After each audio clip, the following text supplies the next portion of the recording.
Зээлийн мэдээллийн сангийн хуулинд өөрчлөлт оруулах байгааг бол дэмжиж байгаа. Ер нь бид нар бол Монголын санхүүгийн зах зээл, санхүүгийн систем бол өөрөө сүүлийн энэ шинэ өөрчлөлтөнд орсноос хойш сүүлийн 30 гаруй жилийн хугацаанд бол үндсэндээ өөрчлөлт бол их бага явлаа. Банкуудын лобби улсын их хурл шийдвэр гаргах төвшөнд тодорхой хэмжээгээр оролцоод бусад санхүүгийн зах зээлүүд хөгжихгүй байна гэдэг ийм дүгнэлт хийхэд хүрч байна. Уул нь бол банк бол нэг санхүүгийн зах зээлийн 30 орчим хувьч байдаг юм уу? Хөрөнгийн бирж хувьцаа бусад санхүүгийн зах зээл нь илүү том орон зайг эзэлдэг байвал илүү сайн болох юм байнамаа гэдэг. Иргэний зориг ногоо намын эрдэмтэн судлаачид ажлын алба зээлийн хүний дээд хязгаарыг тогтоох хязгаарлах тухай хуулийн төсөл бэлдэж ажиллаад бараг дуусж байгаа. Их хурл дээр ч гэсэн энэ талын ажлын хэсэг байгаа.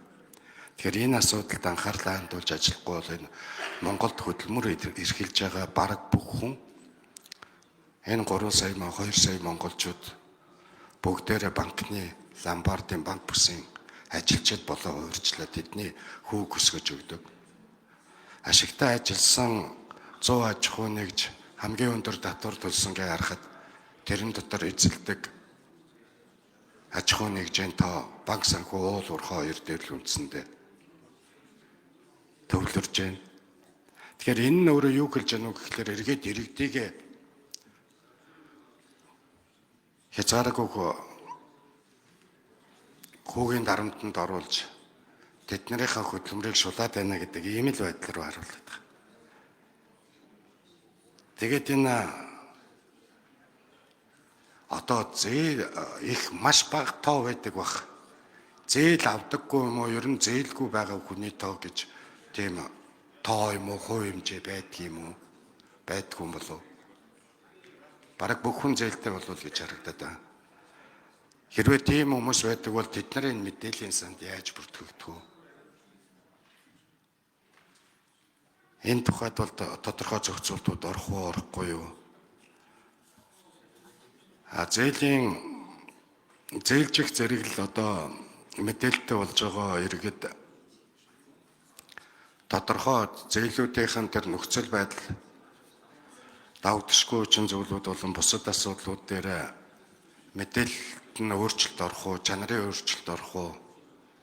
Монгол банкны гаргаж байгаа журам нь хуулиад дагаад Монгол банк журамлах юм билээ.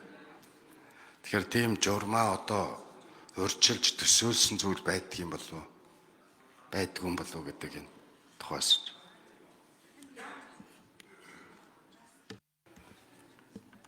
За инквирийн Батчуур гишүүн асуултанд хариулъя.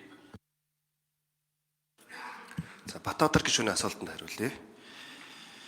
Ер нь онооны систем шилжснээр бол санхүүгийн хүртээмж өөрөө өсдөг, нэмэгддэг.